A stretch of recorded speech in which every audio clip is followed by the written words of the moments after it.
Hello everybody, welcome back to my channel. In today's video, I'm excited to share some of my sister's amazing recipes with you. After receiving so many requests from my previous stories and posts, I thought it was finally time to showcase her delicious cooking. I've recorded 3 of her best recipes in this video: a cheesy and mouth-watering garlic bread, a flavorful chicken chukka pasta, and her famous chicken shawarma. Make sure to watch till the end to catch all the details. Let's get started.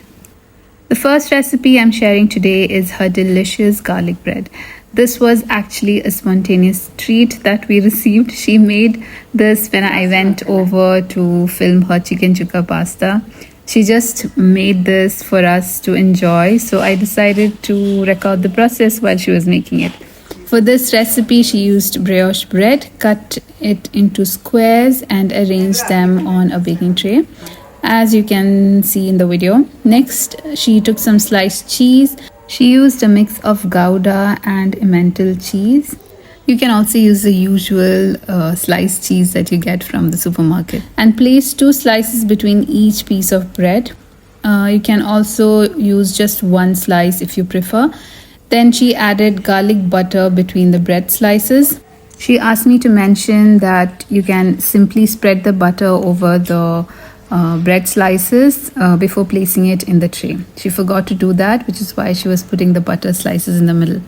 After that, she covered everything with mozzarella cheese, poured melted garlic butter over the top, and sprinkled some paprika on the cheese before putting it in the oven to bake. You will need to bake it until the cheese melts and bubbles up nicely. Once that happens, your cheesy garlic bread will be ready to enjoy. While we were waiting for the garlic bread to bake, she surprised us by pulling out these chocolate treats from the fridge called Nama chocolate. It's a Japanese chocolate that melts in your mouth. So delicious. It had a texture similar to a chocolate ganache bar. And yes, she made it by herself. And there it is, the garlic bread fresh out of the oven. It turned out really good and we all absolutely loved it. I'm sure you will too. After the garlic bread was done, she moved on to making the main dish for the video, chicken chukka pasta. To start, she boiled some water, added salt and a bit of olive oil, and then dropped in the macaroni, letting it cook until it was perfectly al dente. Once the pasta was cooked, she drained it and saved some of the pasta water to use later in the sauce. For this pasta, she didn't actually make the chicken chukka from scratch. Instead, she bought ready-made chicken chukka from Lulu Hypermarket, but you can use any store-bought version or even make it from scratch if you prefer. Leftover chicken chukka works well too. So she took the chicken chukka or chicken sukka, whichever you want to call it, and started by deboning the chicken, removing all the meat. She made sure to include all the masalas that came with the chicken chukka for extra flavor. Next, in a pan, she heated some oil and added chopped onions, sauteing them for a few minutes until they softened. Next, she added chopped mushrooms and cooked them thoroughly until they shrank and became very soft. Then she added the deboned chicken along with all the chukka masala. To season it, she added garlic powder, curry masala powder, oregano, and smoked paprika, cooking it all together for a minute.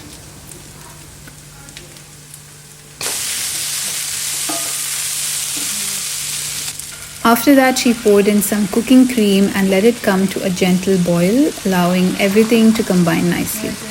Next, she added 2 tablespoons of processed cheese, the kind that comes in a jar, and stirred it into the mixture.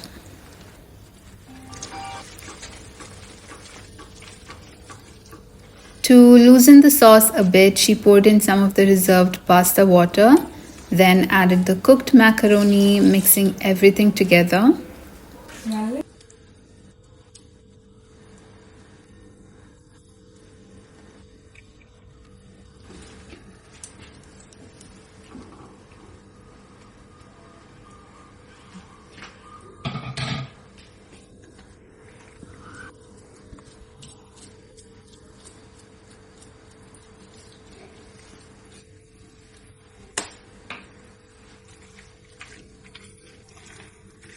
Finally, she sprinkled in some Parmesan cheese and combined it all, adding a little more smoked paprika to give it that lovely reddish color. And that's it, chicken chukka pasta was ready. It was so full of flavor and absolutely delicious. This video was actually taken the next day, and I have to say the pasta was even yummier. The sauce had soaked into the macaroni overnight, and each piece was bursting with flavor. It was an absolute flavor bomb and tasted incredible. Next, I'm excited to share my sister's ever famous ultimate chicken shawarma recipe. It's incredibly simple, no need for multiple sauces or complicated steps. She marinated the chicken with a blend of spices, which I'll mention in the description below. After marinating, she grilled the chicken on a grill pan. A few days ago, I posted a video in my Instagram story where she baked the chicken by skewering the boneless pieces and placing them in a loaf tray to give it that shawarma spit look. It tasted good, but it was a more tedious process. A lot of water was released during baking, which had to be discarded, and the cooking time was much longer. So according to my sister, who has been perfecting shawarma at home for years, grilling on a pan is the best method. It's simpler, quicker, and yields best results. While cooking the chicken, she shared a great tip. Always start by adding the marinated chicken to a very hot pan. Once a slight coating forms on the chicken, reduce the heat to medium-low and cook until the chicken is fully cooked through. This should take about 10 to 15 minutes. Be careful not to overcook it or you lose that juicy texture. She also prepared some pickled cucumbers, radishes, carrots, and green chillies, and sliced some lettuce for assembling the shawarma. Next, she started slicing the chicken. Another great tip that I learned from her is to cut the chicken into very thin slices when preparing it for shawarma. Notice how she's slicing it here. Also try to cut along the grain of the chicken rather than against it for the best texture. Then she assembled the shawarma in Saaj bread. You get this from supermarkets. And it's a long, very thin rumali roti type bread. Then she folded it like this. And she just trimmed the edges of the Saaj bread because the edges were a little dry.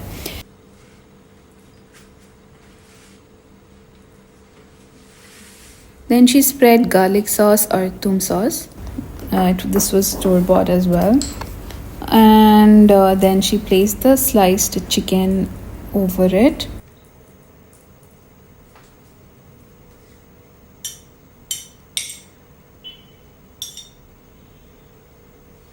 And then she added French fries.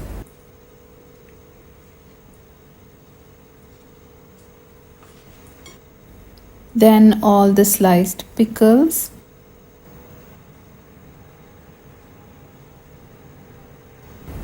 And then she added chili mayo all over it. This is the sriracha chili mayo. And then again she added Toum sauce on top. She said it's best when you add a lot of Toum sauce than what it's shown in the video, because that extra sauce really enhances the flavor and makes the shawarma extra saucy. Then she folded the sides and then rolled the wrap, and the shawarma is ready. Then in a pan she added olive oil and cooked the shawarma on both sides until it was nicely crisp. She placed a sandwich weight press on top of it so that the shawarma becomes slightly flat and it'll crisp up very well. While the shawarma was cooking, she surprised us with this beauty which she pulled out from her fridge. Japanese cheesecake. She made it using some leftover cake frosting she had, and it tasted amazing. I really hope she starts her own cafe or bakery someday, because mashallah, she is truly talented. And the shawarma is ready. You can hear from this video how crisp it has turned out. I don't think I will ever go back to the usual kubus shawarma. This was so good. It was like a crispy shawarma with lots of flavor. loved it so much. I hope you guys will give this recipe a try. I also wanted to share my sister's pot pie recipe, which many of you have asked for, but I couldn't shoot more that day. Inshallah, I'll post it another day. That's it for today's video. I'm incredibly grateful to my sister for taking time out of her busy schedule to share these recipes with us. I hope you enjoyed it. If you did, please give this video a thumbs up, share it with your family and friends, and subscribe to my channel if you haven't already. Don't forget to leave a comment. I'd love to hear what you think. Until next time, bye, and thank you so much for watching.